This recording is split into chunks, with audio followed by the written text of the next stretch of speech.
ભણવાના છીએ પૃથુકૃમિ સમુદાય એટલે કે પ્લેટીહેલ્મિન્થસ. પ્લેટીહેલ્મિન્થસ અથવા પૃથુકૃમિ સમુદાયના સભ્યો જે છે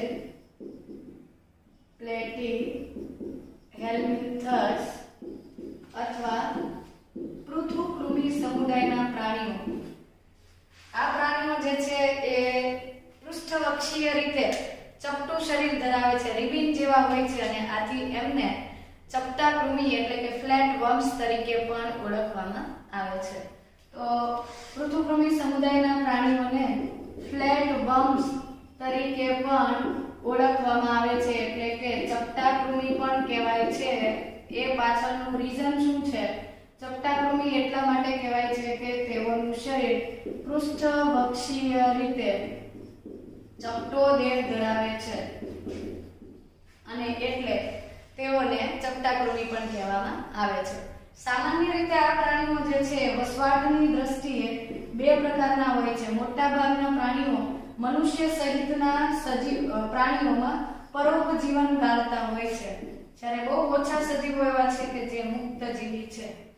પરોપજીવી પ્રાણીના ઉદાહરણમાં આપણે ટેપવર્મ એટલે કે પટ્ટીકૃમિ લઈ શકીએ અને મુક્તજીવીના ઉદાહરણમાં આ ટેપવર્મ એટલે કે પટ્ટી જેવો દેખાતો પટ્ટીકૃમિ જે છે એ મનુષ્યમાં પણ અંતઃપરોપજીવી છે.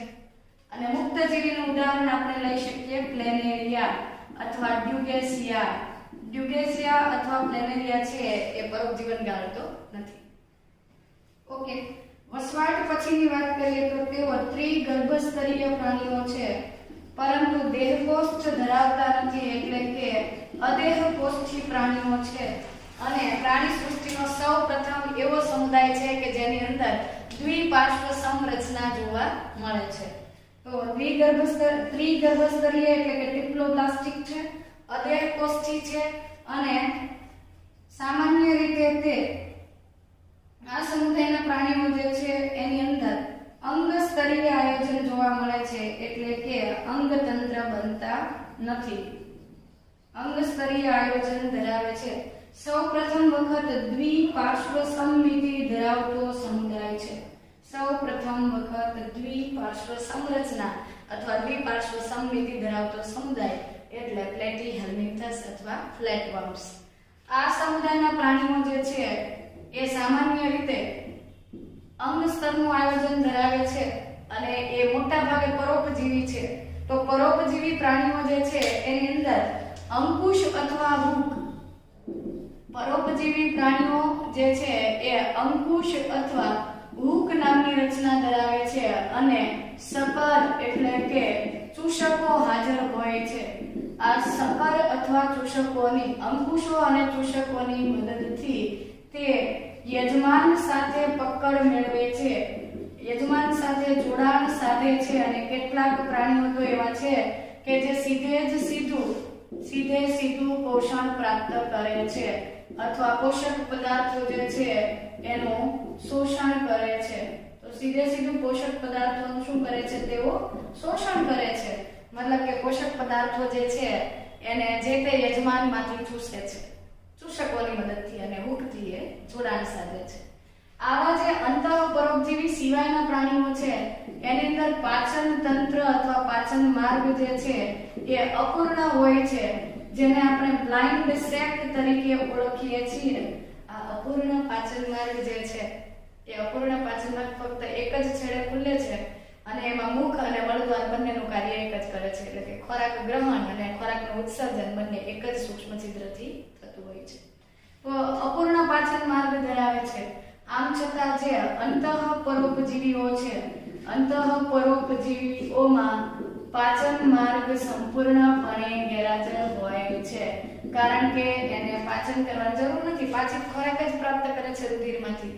આથી અંતઃપરોપજીવીઓ જે છે, દાખલા તરીકે ટેનિયા સોલાની નામનો જે પ્લેટીહેલ્મિન્થસ પ્રાણી છે, પૃથુકૃમિ સમુદાયનું પ્રાણી જે છે, આ પટ્ટીકૃમિ જે છે એની અંદર એ મનુષ્યમાં જ પરોપજીવન ગાળે છે અને એ ડાયરેક્ટ રુધિરનો જ ખોરાક તરીકે ઉપયોગ કરે છે. તો એના માટે પાચન તંત્રની કઈ ખાસ જરૂર પડતી નથી.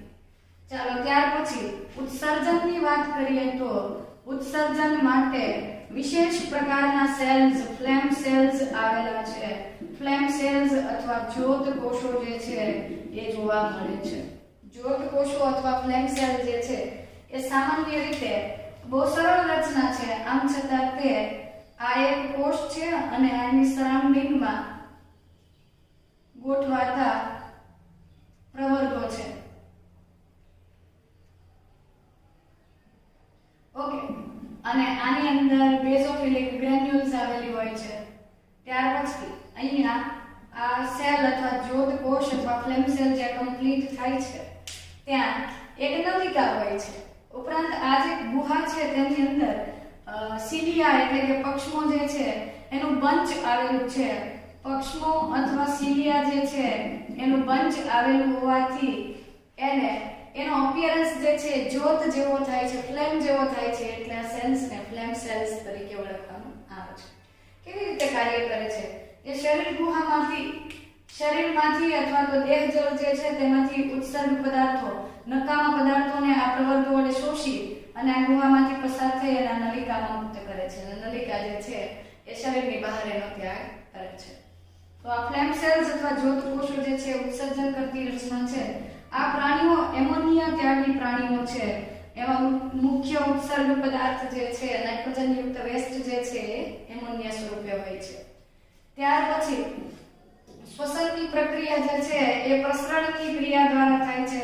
એટલે કે વાયુના પ્રસરણથી શ્વસન કરે છે. પ્રજનનની વાત કરીએ તો તેઓ સામાન્ય રીતે લિંગી પ્રજનન કરે છે. અપવાદ રૂપે જે ટ્યુબેસિયા અથવા પ્લેનેરિયા છે એમાં અલિંગી પ્રજનન અથવા અવખંડન પદ્ધતિ જોવા મળશે. તો લિંગી પ્રજનન જે છે લિંગી પ્રજનન દર્શાવે છે અને સામાન્ય રીતે એની અંદર લિંગ ભેદ હોતો નથી. એટલે કે નર અને માદા એક સ્વતંત્ર જાતિ અસ્તિત્વ ધરાવતી નથી. આમ છતાં કેટલાક સજીવો જે છે એ અંતઃફલન દર્શાવે છે અને મોટા ભાગે પરોક્ષ વિકાસ હોય છે. એટલે કે ઘણા બધા ડિંબીય તબક્કામાંથી વિવિધ ડિંબીય અવસ્થાઓ જે છે તેમાંથી પસાર થઈ અને નવજાત અથવા તો નવ સર્જાતી સંતતિ પિતૃ જેવો દેખાવ ધારણ કરે છે. આ થઈ ગઈ પ્રજનનની વાત. અને કેટલાક અગત્યના મુદ્દાઓ જોઈએ તો મોટાભાગના પ્રાણીઓ જે છે એ પરોપજીવન ગાળતા હોવાથી કેટલાક વિશેષ પ્રાણીઓ જે છે કે એ રોગસરળ જે છે તો એવા ઉદાહરણ જે છે આપણે ડિસ્કસ કરવાના છે. આમ છતાં આપણે નોંધી લઈએ કે આની અંદર કયા કયા પ્રાણીઓનો સમાવેશ થાય છે.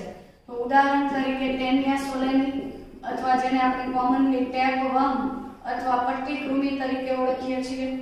ત્યાર પછી ટેનિયા સોલાનીની જેમ ટેનિયા સેજિનેટા જે છે એને બીફ વર્મ તરીકે ઓળખવામાં આવે છે.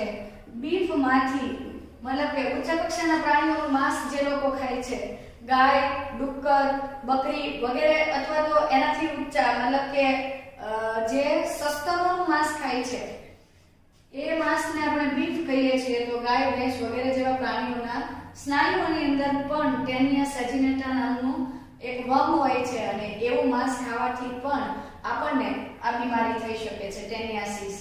ત્યાર પછી ટેનિયા સોલાની, ટેનિયા સેજિનેટા, લીવર ફ્લૂક અથવા યકૃત કૃમિ જેને આપણે કહીએ છીએ, ફેસિયોલા હિપેટિકા, યકૃત કૃમિ.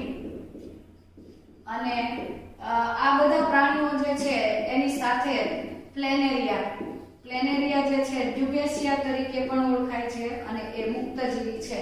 પ્લેનેરિયાની અંદર પુનઃ સર્જનની વિશેષ ક્ષમતા હોવાના કારણે તે અલિંગી પ્રજનન કરે છે. અવખંડનથી અને ટુકડામાં વિભાજિત થઈ અને નવા પ્લેનેરિયા બનાવી શકે છે. ચાલો તો જે પૃથુકૃમિ સમુદાયના કેટલાક અગત્યના ઉદાહરણ છે એ સમજીએ. પહેલું એક્ઝામ્પલ આપણે લઈએ તો ટેનિયા સોલાની અથવા ટેપવર્મ. પટ્ટી કૃમિ જે છે એ રિબિન જેવું, મેજર ટેપ જેવું પટ્ટી જેવું શરીર ધરાવતો હોવાથી એને પટ્ટી કૃમિ તરીકે ઓળખવામાં આવે છે. આની અંદર શીર્ષ જેવી રચના બને છે અને અગ્રભાગે શીર્ષ આવેલું હોય છે. ત્યાર પછીનો ભાગ સાંકડો બને છે અને ત્યાર પછી ધીરે ધીરે એ પહોળા પ્રદેશમાં કન્વર્ટ થતો જાય છે અને એ વિસ્તાર પાછળ તરફ જતા વધારે બ્રોડ થાય છે, વધારે પહોળો દેખાય છે. તો આ જે ટેનિયા સોલાની છે એની અંદર એ અંતઃપરોઢ જીવન ગાળે છે અને અંતઃપરોઢ જીવન માટે એની અંદર ચૂષકો આવેલા છે. 4 ચૂષકો હોય છે અને એ પૈકીના 3 જે છે એક આ આખું દેખાય છે, આ 2 અડધા ને એક હજી પાછળ છે. પૃષ્ઠવક્ષીય રીતે ચપટું શરીર ધરાવે છે. આ ઉપરાંત તેની અંદર અગ્રભાગે એટલે આ ચૂષકો છે કે જેની મદદથી સકર્સ અથવા ચૂષકોની મદદથી તે રુધિરને ચૂસે છે અને અહીંયા અંકુશો અથવા હૂકની 2 હરોળ આવેલી છે. 2 હરોળમાં ગોઠવાયેલા અંકુશ અથવા હૂક જે છે એ જોવા મળે છે. ઓકે, એનો આ જે શીર્ષ જેવો દેખાતો ભાગ છે તેને આપણે કહીશું સ્કોલેક્સ. સ્કોલેક્સ જે છે એ શીર્ષને મળતી આવતી રચના છે, જો કે એની અંદર એમ સ્વતંત્ર રીતે આપણા શીર્ષમાં જે મગજ અને ચેતાતંત્ર વ્યવસ્થિત ગોઠવાય એવી કોઈ રચના હોતી નથી. તેમ છતાં ટેનિયા સોલાનીનું ચેતાતંત્ર જે છે એ લેડર એટલે કે નિસરણી જેવું હોય છે અને પ્રાથમિક પ્રકારનું હોય છે. ત્યાર પછીનો ભાગ છે તેને કહેવાય છે નેક અથવા ગરદન અને આ ગરદનના ભાગથી નવા ખંડો બને છે, પરંતુ એ ભાગ ખંડિત હોતો નથી. અને ત્યાર પછીનો આ ભાગ છે એ વિવિધ ખંડો ધરાવે છે અને ખંડિત રચના છે એ પૈકી જેમ જેમ તમે પશ્ચ ભાગ તરફ જાઓ એમ તમને ખંડો જે છે મોટા અને બ્રોડ દેખાતા જોવા મળે છે. તો આ ખંડ ધરાવતો મુખ્ય ભાગ છે એને સ્ટ્રોબિલસ તરીકે ઓળખવામાં આવે છે. તો 3 ભાગ થયા: સ્કોલેક્સ, નેક અને સ્ટ્રોબિલસ. સ્કોલેક્સ જે છે એ 4 ચૂષકો ધરાવે છે અને 2 હરોળમાં ગોઠવાયેલા હૂક અથવા અંકુશો ધરાવે છે. સ્કોલેક્સ જે છે એ શીર્ષ જેવી દેખાતી રચના છે અને તેના ઉપર 4 સકર્સ આવેલા છે એટલે કે ચૂષકો આવેલા છે અને 2 હરોળમાં ગોઠવાયેલા 2 લાઈનમાં ગોઠવાયેલા હૂક અથવા અંકુશ આવેલા હોય છે, જેનાથી તે યજમાન સાથે જોડાયેલા રુધિરનું ચૂસે છે અથવા એનું શોષણ કરે છે. ઓકે, ત્યાર પછી આ જે ટેનિયા સોલાની નામનું પ્રાણી છે એ સામાન્ય રીતે ડાયજેનેટિક છે. ડાયજેનેટિકનો અર્થ છે કે 2 યજમાનમાં તે પોતાનું જીવનચક્ર પૂર્ણ કરે છે અને એમાં 2 હોસ્ટ પૈકીનો એક પ્રાથમિક યજમાન કહેવાય અને એક દ્વિતીયક યજમાન કહેવાય છે. પ્રાઇમરી હોસ્ટ એટલે કે પ્રાથમિક યજમાન અને દ્વિતીયક હોસ્ટ એટલે કે સેકન્ડરી યજમાન. દ્વિતીયક યજમાન. તો પ્રાઇમરી હોસ્ટ જે છે એ મનુષ્ય છે, કારણ કે એમાં જીવનનો મોટાભાગનો સમયગાળો એ મનુષ્યના આંતરડામાં પરોઢ જીવન ગાળે છે અને ત્યાં એ લિંગી પ્રજનન કરે છે. જ્યારે સેકન્ડરી હોસ્ટ જે છે એ પીગ અથવા ડુક્કર છે, જેની અંદર એ અલિંગી પ્રજનન કરી શકે છે અથવા ફક્ત એ પોતાના જીવનનો અમુક તબક્કો જે છે એ પૂરો કરે છે, બાકી એ પ્રજનન ક્ષમતા ત્યાં દર્શાવતું નથી. ઓકે, તો એ મુખ્યત્વે લિંગી પ્રજનન દર્શાવે છે, ડાયજેનેટિક છે અને એના શરીરમાં સ્ટ્રોબિલસ અને નેક. તો સ્ટ્રોબિલસ જે છે એ ખંડિત રચનાઓ ધરાવે છે અને દરેક ખંડ જે છે એને પ્રોગ્લોટિડ્સ તરીકે ઓળખવામાં આવે છે. આ પ્રોગ્લોટિડ્સ જે છે અથવા પૂર્વખંડિકાઓ જે છે, પ્રોગ્લોટિડ્સ નામની રચના સ્ટ્રોબિલસમાં જ જોવા મળે છે. એ સ્કોલેક્સ અથવા નેક એટલે કે ગરદન કે શીર્ષ જેવી રચનામાં તે હોતી નથી. આ દરેક પ્રોગ્લોટિડ્સ કે જે આ સ્ટ્રોબિલસમાં આવેલી છે, આ દરેક પ્રોગ્લોટિડ્સ પૈકીની કેટલીક ગ્લોટિડ્સને પ્રીમેચ્યોર પ્રોગ્લોટિડ્સ કહેવાય છે, કેટલીક ગ્લોટિડ્સ મેચ્યોર હોય છે અને કેટલીક જે હોય છે તે ગ્રેવિડ તરીકે ઓળખાય છે. પ્રીમેચ્યોર જે છે એ એટલી બધી મેચ્યોર હોતી નથી, આથી તેમાં લિંગી પ્રજનન અંગો હોતા નથી, એટલે લિંગી પ્રજનન અંગો ગેરહાજર છે. જ્યારે મેચ્યોર છે તેમાં લિંગી પ્રજનન અંગો હાજર હોય છે અને આ ગ્લોટિડ અથવા પ્રોગ્લોટિડ જે છે એની અંદર દરેક ખંડમાં અંડપિંડ અને શુક્રપિંડ બંને હોય, કારણ કે ટેનિયા સોલાની ઉભયલિંગી પ્રાણી છે અથવા હર્માફ્રોડાઇટ છે. તો પ્રજનન અંગો તરીકે ઓવરી અને ટેસ્ટિસ એટલે કે શુક્રપિંડ અને અંડપિંડ બંને હાજર હોય છે એક જ સજીવમાં અને આંતરફલન દર્શાવે છે. ધારો કે આ મેચ્યોર ગ્લોટિડ્સ અથવા પ્રોગ્લોટિડ્સ છે, તો તો એમાં ફલનની પ્રક્રિયા અંતઃફલન છે, એટલે કે અંદર જ ફલન થાય છે અને અંતઃફલનથી કેટલીક વખત એની અંદર યુગ્મનજ રચાય છે અને આ યુગ્મનજ વૃદ્ધિ પામી ખૂબ જ શાખિત ગર્ભાશયમાં જાય છે અને આ ગર્ભાશયની અંદર તે શિષ્ટ સ્વરૂપે ગોઠવાય છે. તો આ શિષ્ટ ધરાવતું ખૂબ જ શાખિત ગર્ભાશય છે. તો ફલનની પ્રક્રિયા તરીકે અને ગ્રેવિડ જે છે પશ્ચ ભાગે આવેલા ખંડો છે અને સામાન્ય રીતે પશ્ચ ભાગે આવેલા ખંડો જે છે ગર્ભાશય ધરાવતા હોય અને એની અંદર પણ શિષ્ટ નામની રચના અથવા કોષ્ઠન થયેલા કેટલાક કણો જે છે એ હાજર હોય છે. ધારો કે આ શિષ્ટ ધરાવતી આ રચના અહીંયા છૂટી પડી જાય છે અને એની અંદર આ ગર્ભાશય જે છે શાખિત ગર્ભાશયમાં શિષ્ટ છે અને આવું છૂટો પડેલો ભાગ મનુષ્યના શરીરના મનુષ્યમાં આંતરડામાં એ પરોપજીવન ગાળે છે. રુધિર એનો ખોરાક છે, રુધિર ચૂસે છે. ધારો કે આ એનો પશ્ચ ભાગ અથવા ગ્રેવિડ જે છે એ છૂટો પડી જાય છે અને આ ઘટનાને એપોલાઇસિસ કહેવાય છે. એપોલાઇસિસ થાય અને પાછળના ખંડો ધીરે ધીરે દૂર થતા જાય છે અને દરેક ખંડની અંદર આવા શિષ્ટ ધરાવતા ગર્ભાશય હોય અને આવો જે મળ જે છે મળ સાથે ઉત્સર્જન પામે છે. મનુષ્યનો મળ જ્યારે પીગ એટલે કે ડુક્કર જે છે ખોરાક તરીકે વાપરે છે ત્યારે એ ડુક્કરના શરીરમાં આ શિષ્ટ ધરાવતો તબક્કો એન્ટર થાય છે અને ત્યાર પછી આ શિષ્ટ જે છે એ ડુક્કરની ત્વચાની નીચે આવી રીતે ગોઠવાય છે અને પરિણામે એના જે સ્નાયુઓ અથવા એનું જે મીટ છે માંસ જે છે એ આ રીતે આમ ઉપસેલું અથવા તો આમ ફોલ્લી વાળું દેખાય છે અને આવું જે પોર્ક છે મતલબ કે આ જે પોર્ક છે તેને કહેવાય છે મિઝલી પોર્ક. પોર્કનો અર્થ છે ડુક્કરનું માંસ. તો ડુક્કરનું સ્નાયુ જે મીટ અથવા માંસ જે ખાદ્ય ભાગ છે જેનો કેટલાક લોકો ખોરાક તરીકે ઉપયોગ કરે છે એ આ પેલા ટેનિયા સોલાનીના શિષ્ટ જે છે એના કોષ્ઠનના કારણે ઉપસેલી રચના તરીકે જોઈ શકાય છે અને ઉપસેલી રચનાઓ ધરાવતો આ જે પ્રદેશ છે એના કારણે બહારથી એ મિઝલ્સ જેવું દેખાય છે. મતલબ આપણને જેવું ઓરી અછબડા થાય અને ફોલ્લીઓ ઉપસી નીકળે ત્વચા પર એમ આનું મીટ જે છે ડોટ આમ ઉપસેલું દેખાય છે અને આ મિઝલી પોર્ક જે છે જો એ વ્યવસ્થિત રંધાયું ન હોય એ વ્યવસ્થિત કૂક ન થયું હોય તો એના શિષ્ટ સક્રિય રહે છે અને આ શિષ્ટ આપણે ખાઈએ મતલબ કે જે વ્યક્તિ આવું પોર્ક ખાય છે એના શરીરની અંદર આ શિષ્ટ દાખલ થાય છે અને ત્યાંથી ફરી પાછા તે આંતરડામાં ચોંટી અને પરોપજીવન ગાળે છે. તો આ રીતે ટેનિયા સોલાનીની અંદર એપોલાઇસિસથી ઘણા બધા કોષો દૂર થતા જાય છે જ્યારે બીજી તરફ ગરદન અથવા નેકના ભાગેથી સતત નવી જે પ્રોગ્લોટિડ્સ જે છે એ ઉમેરાતી રહે છે. આ રીતે એની અંદર લિંગી પ્રજનન થાય છે અને લિંગી પ્રજનનમાં અંતઃફલન જોવા મળે છે તેમજ ઘણી બધી ડિંબીય અવસ્થામાંથી પસાર થઈ અને પ્રાણી જે છે પુખ્ત પ્રાણી જેવો દેખાવ ધારણ કરે છે. તો આ થઈ ગયું પહેલું ઉદાહરણ ટેનિયા સોલાની. ટેનિયા સોલાની જે છે એ મિઝલી પોર્કમાં જોવા મળતો હોવાથી અને ટેપવર્મની સાથે પોર્ક વર્મ પણ કહેવાય છે એટલા માટે કે ડુક્કરના માંસની અંદર હાજર હોય છે. તો આ રીતે બે અલગ અલગ યજમાનમાં પોતાનું જીવન ચક્ર પૂરું કરે છે. એનું શરીર જે છે સ્કોલેક્સ નેક અથવા ગરદન અને સ્ટ્રોબિલસ જેવા ભાગોમાં વિભાજિત, જેમાં સ્ટ્રોબિલસ મુખ્ય રચના છે જે ખંડિત હોય છે. દરેક ખંડને આપણે પ્રોગ્લોટિડ્સ કીધું.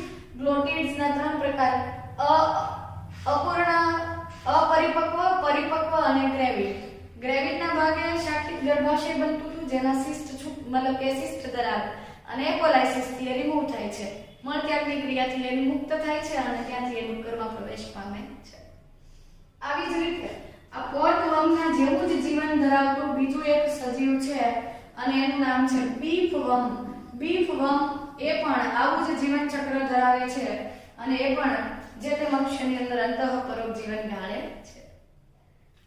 ઓકે, તો ટેનિયા સોલાની અને ટેનિયા સેજિનેટા પછી ત્રીજું ઉદાહરણ લઈએ તો પ્લેનેરિયા અથવા ડ્યુગેસિયા. પ્લેનેરિયા જે છે અથવા ડ્યુગેસિયા જે છે એ મુક્તજીવી પ્રાણી છે, મતલબ એ કોઈના પર પરોપજીવન ગાળતું નથી અને સામાન્ય રીતે એ સંવેદાંગો ધરાવે છે. દાખલા તરીકે પ્લેનેરિયા જે છે એ પૃષ્ઠ બાજુએ જોડમાં રૂડિમેન્ટરી આઈસ જે છે ધરાવે છે. તો તો એની અંદર પૃષ્ઠભાગે રૂડિમેન્ટરી આઈસ જે છે અથવા અલ્પ વિકસિત આંખો જે છે એ જોવા મળે છે. તો આ એનો પૃષ્ઠ દેખાવ થયો, ડોર્સલ સરફેસ થઈ કે જ્યાં જોડમાં આંખ જોવા મળે છે. જ્યારે વક્ષ સપાટીએ એ પાચન માર્ગ ધરાવે છે અને પાચન માર્ગ જે છે એની અંદર શરૂઆત મુખથી થાય છે. જો કે આની અંદર પણ બ્લાઇન્ડ શેપ હોય છે એટલે કે એની અંદર પાચન માર્ગ સંપૂર્ણ હોતો નથી.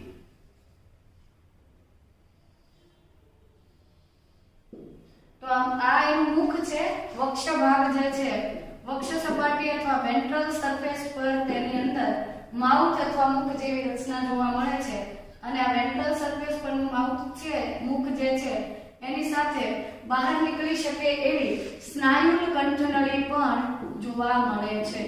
તો પાચન માર્ગ આમાં પણ અપૂર્ણ હોય છે, બ્લાઇન્ડ સેક તરીકે જોવા મળે છે અને એ મુક્તજીવી છે.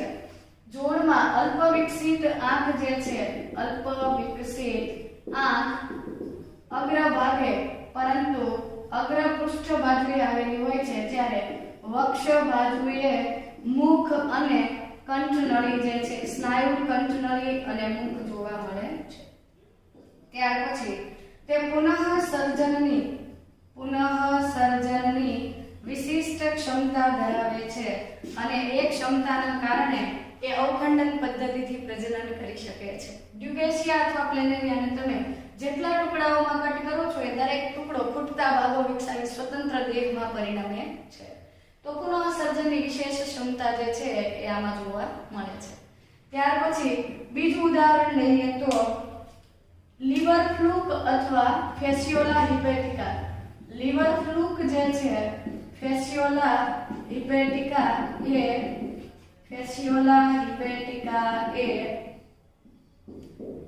એ પણ પૃષ્ઠકૃમિ સમુદાયનું પ્રાણી છે અને સામાન્ય રીતે આ પ્રાણી જે છે એ ચપટો લીફ શેપનું શરીર ધરાવે છે. ચપટું પર્ણ જેવા આકારનું બોડી જે છે એની અંદર જોવા મળે છે અને સામાન્ય રીતે આ ડાયજેનેટિક છે, મતલબ કે આની અંદર પણ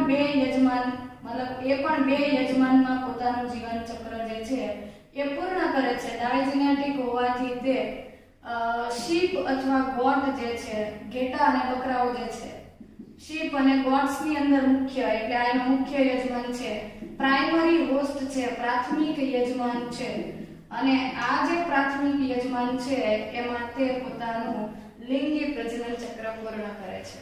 જ્યારે સ્નેલ જે છે લિમ્નિયા એ એક પ્રકારની સ્નેલ છે, ગોકળગાય, મૃદુકાય અથવા મોલુસ્કા સમુદાયનું પ્રાણી છે. એની અંદર એ જીવનનો અલિંગી તબક્કો પૂર્ણ કરે છે અને એટલે આ એનો દ્વિતીય યજમાન છે. બકરી અથવા તો જે ઘેટા છે તેની અંદર તે યકૃતમાં પરોપજીવન ગાળે છે. ખોરાક તરીકે મુખ્યત્વે રુધિર, લસિકા વગેરેનો ઉપયોગ કરે છે અને તે પણ ચૂષકોની મદદથી યજમાન સાથે જોડાણ સાધે છે. આની અંદર લિંગી પ્રજનન થાય છે અને અંતઃફલન દર્શાવે છે તેમજ પરોક્ષ વિકાસના બદલે તે સીધો વિકાસ દર્શાવે છે. ટેનિયા સોલાની અથવા તો પટ્ટીકૃમિ જે છે એની લીધે મનુષ્યના આંતરડામાં પરોપજીવન ગાળતો હતો. તો મનુષ્યની અંદર વિશેષ કેટલાક લક્ષણો જોવા મળે કે ભાઈ વ્યક્તિને ઉદરમાં દુખાવો થવો અથવા પેટમાં દુખવું અથવા મળત્યાગની રીતો બદલાવી કે પાચન ક્ષમતામાં ઘટાડો થવો વગેરે લક્ષણો હોય. આ યકૃત કૃમિ જે છે ઘેટા બકરાની અંદર યકૃતમાં રોગ કરે છે તો યકૃતની કાર્યક્ષમતામાં ધીરે ધીરે ઘટાડો કરે છે. ત્યાર પછી લીવર ફ્લૂક જે છે એ લિંગી પ્રજનન અને સીધો વિકાસ દર્શાવે છે.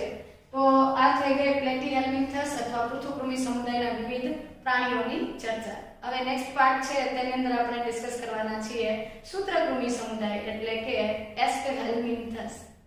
ચાલો તો પછીનો સમુદાય છે એસ્કેલ્મિન્થસ અથવા સૂત્રકૃમિ. એસ્કેલ્મિન્થસ જે છે એને સૂત્રકૃમિ સમુદાયના પ્રાણીઓ તરીકે ઓળખવામાં આવે છે અને તેઓને ગોળ કૃમિ એટલે કે રાઉન્ડ વર્મ્સ તરીકે પણ ઓળખવામાં આવે છે અથવા નિમેટોડ્સ અથવા નિમેટોડા પણ કહેવામાં આવે છે. નિમેટોડ્સ અથવા રાઉન્ડ વર્મ્સ જે છે એનું શરીર એમ તો નળાકાર શરીર હોય છે પરંતુ આડા છેદમાં તેઓ ગોળ દેખાતા હોવાથી આડા છેદમાં તેઓનું શરીર ગોળાકાર અથવા વર્તુળાકાર દેખાતું હોવાથી તેને ગોળ કૃમિ નામ આપવામાં આવેલું છે. સામાન્ય બાબતોની વાત કરીએ તો તેઓ પણ ત્રિગર્ભસ્તરીય પ્રાણીઓ છે અને અંગતંત્ર સ્તરનું આયોજન ધરાવે છે. અંગતંત્ર સ્તરીય આયોજન ધરાવે છે અને વસવાટની દ્રષ્ટિએ તેઓ જમીન પર, મીઠા કે ખારા પાણીમાં તેમજ વનસ્પતિ કે પ્રાણીઓમાં પરોપજીવન પણ ગાળે છે, એટલે કે પરોપજીવી તરીકે પણ વર્તે છે. તો એ બધી જ જગ્યાએ જોવા મળે છે. જમીન પર પણ વસવાટ કરે, વનસ્પતિમાં પરોપજીવન ગાળે, કોઈ પ્રાણીમાં પરોપજીવી હોય, મીઠા કે ખારા પાણીમાં પણ તેઓ વસવાટ કરી શકે છે. આ પ્રાણીઓ જે છે એ દેહકોષ્ઠ ધરાવતા નથી, તેના બદલે કૂટ દેહકોષ્ઠી છે, એટલે કે આભાસી દેહકોષ્ઠ જોવા મળે છે. આભાસી દેહકોષ્ઠ ધરાવે છે. ત્રિગર્ભસ્તરીય એટલે બાહ્ય, મધ્ય અને અંતઃ એમ 3 ગર્ભસ્તર. અંગતંત્ર સ્તરનું આયોજન છે, બધી જગ્યાએ વસવાટ કરે છે, મુક્તજીવી અથવા પરોપજીવી હોઈ શકે અને કૂટદેહ કોષ્ઠી છે. પાચન તંત્રની વાત કરીએ તો પાચન માર્ગ જે છે એ સંપૂર્ણ હોય છે, બંને છેડે ખુલ્લો પાચન માર્ગ ધરાવે છે. બંને છેડે ખુલ્લો પાચન માર્ગ છે એનો અર્થ કે મુખ અને મળદ્વાર અથવા મળદ્વારના બદલે ઓસારણી ધરાવતા હોય છે, તો પાચન માર્ગ સંપૂર્ણ અને બંને છેડે ખુલ્લો પાચન માર્ગ ધરાવે છે. ત્યાર પછી તેઓ પણ અંતઃપરોપજીવી હોય તો યજમાન સાથે પકડ મેળવવા માટે તેઓ કેટલીક વિશેષ રચનાઓ પણ ધરાવે છે. આ સમુદાયના પ્રાણીઓ જે છે એ સામાન્ય રીતે સંપૂર્ણ પાચન માર્ગની સાથે ઉત્સર્જન માટેની વાત કરીએ તો ઉત્સર્જન માટે ઉત્સર્ગિકા અથવા ઉત્સર્ગ નલિકા ધરાવે છે. ઉત્સર્ગિકા શું કરે છે? ઉત્સર્ગિકા એ આભાસી દેહકોષ્ઠમાંથી નકામા પદાર્થો અથવા એમોનિયા યુક્ત જે વિષારી પદાર્થો છે, તો એ નાઇટ્રોજન યુક્ત વિષારી પદાર્થો અથવા તો બિનજરૂરી પદાર્થો, ઉત્સર્ગ પદાર્થો જે છે એ ઉત્સર્ગ દ્રવ્યોનો ઉત્સર્ગિકાઓ જે છે એ ઉત્સર્ગ નલિકાઓ છે એ નિકાલ કરે છે. તો આની અંદર ઉત્સર્જન માટે ઉત્સર્ગ નલિકા આવેલી હોય છે, જે પ્રોટોનેફ્રિડિયા જેવી હોય છે, મતલબ સ્વતંત્ર રીતે વિકસિત જે ઉત્સર્ગિકા છે એ તો નુપુરક સમુદાયના પ્રાણીઓની અંદર જોવા મળે છે. આની અંદર ઉત્સર્ગિકા એટલી વિકસિત હોતી નથી, એ ઉત્સર્ગ નલિકા તરીકે અસ્તિત્વ ધરાવે છે, જે ખોટું અથવા આભાસી દેહકોષ્ઠ છે એમાંથી જે વિશેષ ઉત્સર્ગ પદાર્થો છે એને ગ્રહણ કરી અને છિદ્રો દ્વારા શરીરની બહાર ત્યાગ કરે છે. ત્યાર પછી એમનું શરીર જે છે એની શરીર દિવાલના 3 સ્તરો હોય છે. સૌથી બહાર તે ક્યુટિકલનું આવરણ ધરાવે છે, ત્યાર પછી અધિચ્છદ ધરાવે છે અને નીચે સ્નાયુ સ્તર ધરાવે છે. આ એપિડર્મિસ અથવા ક્યુટિકલનું આવરણ હોય છે, ત્યાર પછી એપિડર્મિસ અથવા અધિચ્છદ હોય છે અને એપિડર્મિસની નીચે મસ્ક્યુલર લેયર અથવા મસલ્સ સ્નાયુનું આવરણ હોય છે, પરંતુ સ્નાયુની અંદર આયામ સ્નાયુ હોય છે, વર્તુળી સ્નાયુ એટલા બધા પ્રેઝન્ટ હોતા નથી. ત્યાર પછી આ પ્રાણીઓ જે છે સામાન્ય રીતે કેટલીક વખત તેઓ લિંગ ભેદ દર્શાવે છે. લિંગ ભેદ દર્શાવે છે મતલબ કે ઘણા કિસ્સાની અંદર માદા પ્રાણી ઘણીવાર નર કરતા વધારે લંબાઈ ધરાવે છે, એટલે કે વધુ લાંબુ હોય છે. આ પ્રાણીઓ પણ અંતઃફલન દર્શાવે છે. અંતઃફલન તેમજ સીધો કે પરોક્ષ વિકાસ દર્શાવે છે.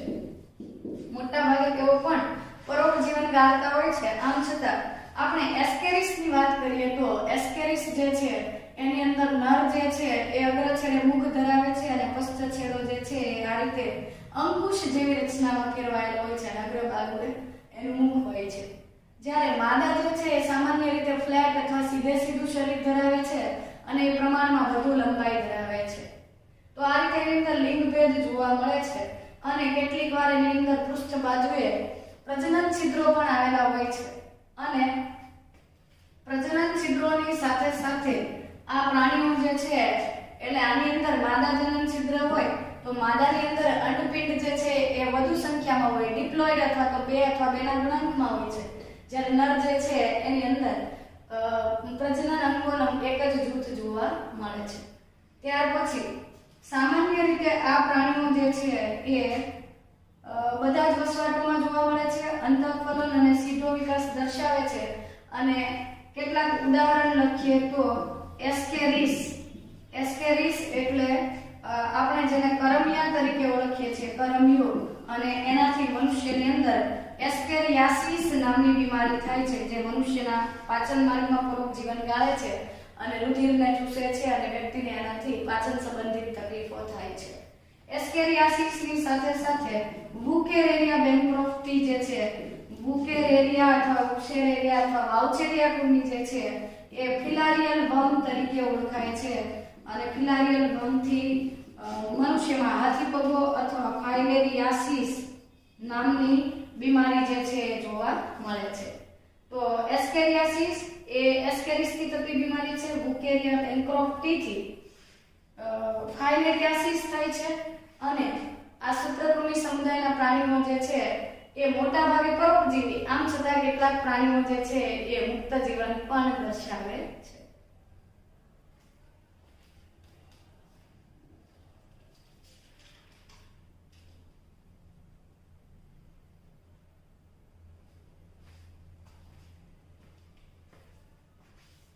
મુક્ત જીવન દર્શાવે છે. આની સાથે સાથે આની અંદર એક અગત્યની બાબત એ પણ છે કે સૂત્રકૃમિ સમુદાયના પ્રાણીઓ જે છે તેની અંદર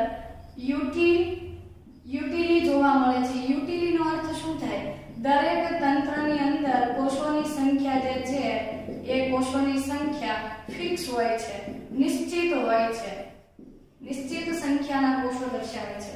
દાખલા તરીકે એન્સાઇલોસ્ટોમા, મતલબ કે નિશ્ચિત સંખ્યાના કોષો હોવાની બાબતને શું કહેવાય? યુટિલી કહેવામાં આવે છે. યુટિલીનો અર્થ છે કે ધારો કે કોઈ બાળ પ્રાણી છે કે જેની અંદર પાચન માર્ગમાં 100 કોષો છે, 100 સેલ્સ છે, તો એ પ્રજનન ક્ષમતા સુધી પહોંચે કે મૃત્યુ પામે ત્યાં સુધી એની અંદર કોષોની સંખ્યા કેવી રહે છે? ફિક્સ રહે છે. તો આમ સૂત્રકૃમિ સમુદાયના પ્રાણીઓ છે એ પૃથુકૃમિ કરતા વધારે વિકસિત હોય છે.